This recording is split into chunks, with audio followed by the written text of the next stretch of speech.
La blessure d'Abdallah N'Dour sénégalais, qui a subi une fracture, soulève la question de la doublure de Jacob à la CAN 2024 pour l'équipe nationale du Sénégal. Lors de la CAN 2022, l'entraîneur Aliou Cissé avait initialement fait confiance à Fodé Ballo-Touré sénégalais au poste de latéral gauche contre le Zimbabwe, 1-0, mais il n'avait pas pleinement satisfait. Par la suite, Saliou Ciss a été titularisé et est devenu un choix incontournable sur le couloir gauche, finissant même par être considéré comme le meilleur latéral gauche de la CAN 2022.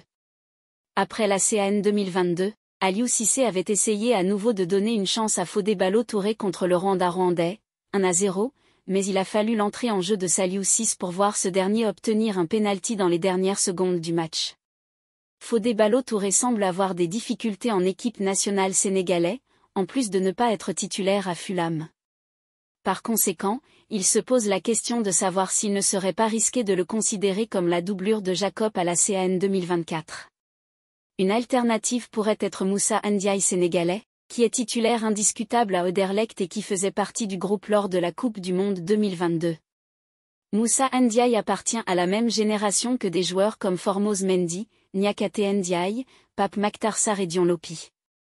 Une autre option à considérer est Cheikh Tidiane Sidibé sénégalais, qui s'est distingué lors du Tchad 2022 remporté par le Sénégal et qui a également eu de bonnes performances contre le Rwanda.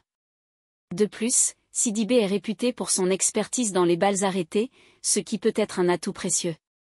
Dans tous les cas, avec l'absence d'Abdallah N'Dour, l'entraîneur devra choisir parmi Moussa Ndiaye, Cheikh Tidiane Sidibé et Fodé Ballo-Touré pour assurer la couverture du poste de latéral gauche.